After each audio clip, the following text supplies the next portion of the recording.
ہمارے مرشد اجازت حضور شیخ الاسلام فرماتے ہیں بڑے لطیف ہیں نازک سے گھر میں رہتے ہیں، بڑے لطیف ہیں نازک سے گھر میں رہتے ہیں، میرے حضور میری چشم تر میں رہتے ہیں، ہمارے دل میں ہمارے جگر میں رہتے ہیں۔ کوئی ہماری عظمت کا اندازہ تو لگائیں، کوئی ہماری عظمت کا اندازہ تو لگائیں کہ ہم کون لوگ ہیں۔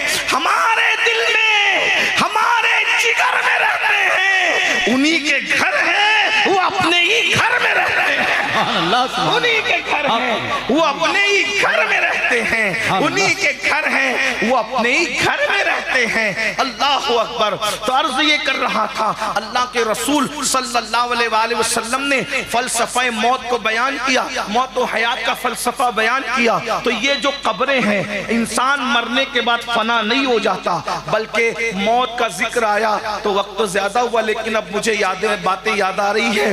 اللہ کرے میں آپ کے ایمان کو مضبوط کرنے کا ذریعہ بن سکوں، میری بھی نجات آپ کی بھی نجات۔ آئیے موت مومن کو کیسے آتی ہے، اب اگر آپ سننا چاہتے ہیں تو ذرا توجہ فرمائیں۔ مومن کی موت بہت خوبصورت ہے۔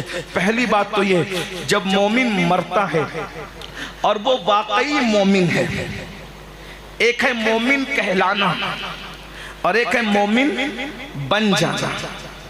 اتنا سمجھ میں آتا ہے؟ میں ہر جملے پہ نہیں کہوں گا کہ سبحان اللہ بولو، لیکن اگر سمجھ میں آتی ہے تو بات کا جواب دینا چاہیے، سبحان اللہ کہہ دیں گے تو مجھے ایسا لگے گا بات سمجھ میں آ رہی ہے۔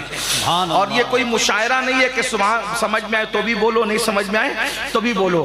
بات بہت مشکل ہے، آسانی سے سمجھانے کی کوشش کر رہا ہوں۔ میں کوئی بڑا محقق علامہ نہیں ہوں، لیکن ایک چھوٹا سا طالب علم، ان پڑھ سا آدمی ہوں، غوث پاک کی بارگاہ کا ایک ادنا سا فقیر ہوں۔ میں سمجھانے کی کوشش کر رہا ہوں، سمجھ میں آئے تو ٹھیک ہے لیکن توجہ کرنا، جب مومن کو، جو سچا مومن ہے، توجہ، جو سچا مومن ہے، جب اس کو موت آتی ہے تو اس کو لینے کے لیے مصطفیٰ جان رحمت خود تشریف لاتے ہیں۔